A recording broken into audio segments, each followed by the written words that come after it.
Pemirsa, sepanjang bulan Januari hingga Agustus 2021, harga dan permintaan barang pokok di supermarket dan pasar tradisional Tanjung Pinang cenderung atau relatif stabil jika dibandingkan pada tahun 2020 yang mengalami penurunan dari permintaan hingga mencapai 40%.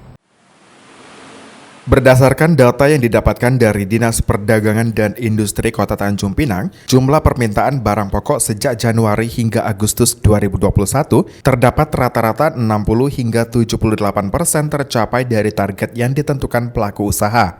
Pola permintaan ini terbaca dari penyaluran distributor barang pokok kepada pedagang, baik supermarket maupun pasar tradisional yang cenderung stabil. Namun, untuk penyaluran dari pedagang kepada masyarakat atau konsumen masih mengalami sedikit fluktuasi karena dipengaruhi oleh beberapa faktor. Salah satunya adalah kebijakan PPKM, namun hal ini masih dikategorikan stabil.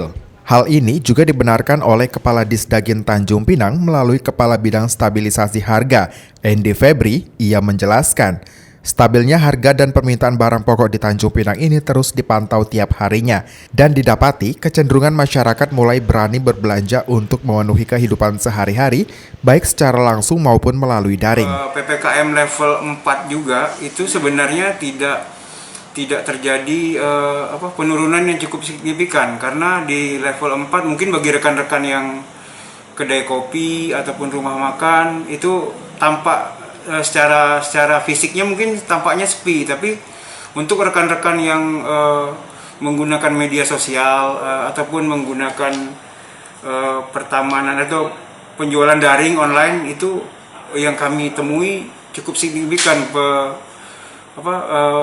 peningkatan pemesanan atau order dari masyarakat Tanjung Pinang. Jadi mungkin tampak seperti lengang ekonominya, khususnya untuk konsumsi bahan-bahan konsumsi pokok.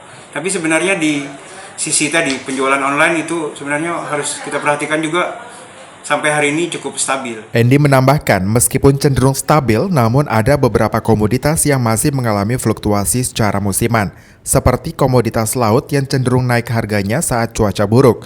Begitu pula komoditas sayur mayur yang gagal panen akibat curah hujan yang tinggi.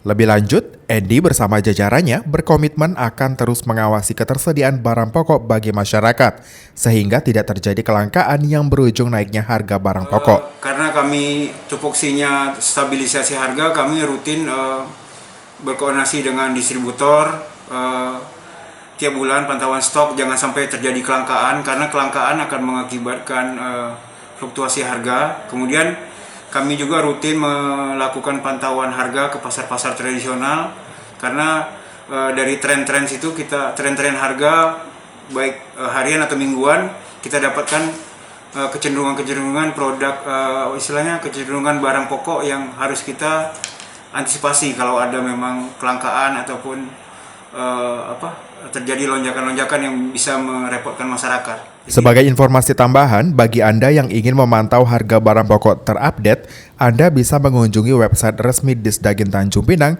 yang diperbaharui setiap harinya. Muhammad Nazarullah, GoTV News melaporkan.